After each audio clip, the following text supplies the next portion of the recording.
법조팀 이준희 기자와 더 자세히 짚어보겠습니다. 자, 김건희 여사 처분은 항소심 선고 이후에 한다. 이게 그동안의 검찰 입장이었잖아요.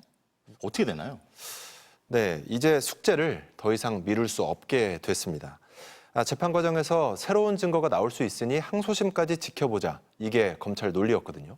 관심은 기소냐 불기소냐인데 만약 오늘 전주 손모 씨가 무죄였다면 검찰은 김 여사를 불기소할 가능성이 높아 보였습니다. 그런데 손 씨가 유죄가 된 거죠. 아까 재판부가 손 씨 방조 혐의를 인정하자마자 한 검찰 간부와 통화를 했는데 파장이 상당히 클 것 같다. 수사팀으로서는 골치 아프게 됐다 말했습니다. 적어도 방조 혐의로는 기소 가능성을 열어둬야 하는 거 아니냐 이런 말이 나올 수 있다는 거죠. 자, 검찰의 당혹스러운 분위기가 좀 느껴지네요. 수사팀으로서는 골치 아프게 됐다 이런 얘기를 했다는데, 자, 근데 이 소위 쩐주들의 사례가 다 똑같진 않잖아요, 그렇죠? 네. 이게 네. 보니까 두 사람을 연장선상에 세운 게 사실 이제 손모 씨의 사례를 봐야 된다. 대통령실이 잡은 프레임이다 이런 얘기들도 있었잖아요. 네, 앞서 한 가지 말씀을 더 드릴 게 검찰이 지난주 토요일에 김 여사 모친 최은순 씨도 소환 조사를 했습니다. 그래서 김 여사 모녀 등 91명 전주들에 대해서 일괄 처분할 것으로 보이는데요.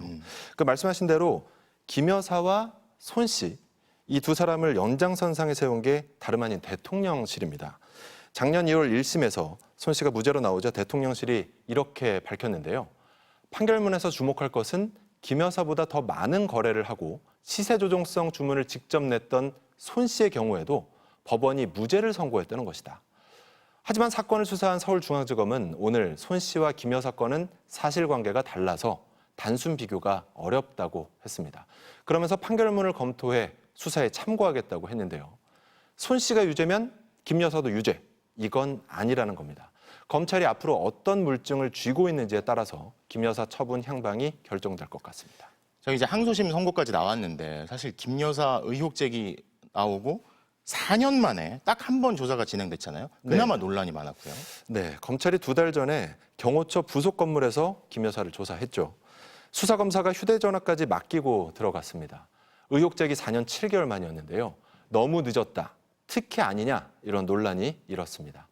윤석열 대통령 쪽과 여권에서는 문재인 정부 검찰이 탈탈 털었는데도 죄가 없지 않았냐. 반면 당시 수사지휘부 쪽에서는 윤석열 라인 검사들이 말을 안 들었다. 이렇게 말이 엇갈리기도 하는데요. 이원석 검찰총장은 디올백 사건 등 김 여사 사건과 관련해 아무것도 매듭 짓지 못하고 결국 내일 빈손으로 퇴임합니다.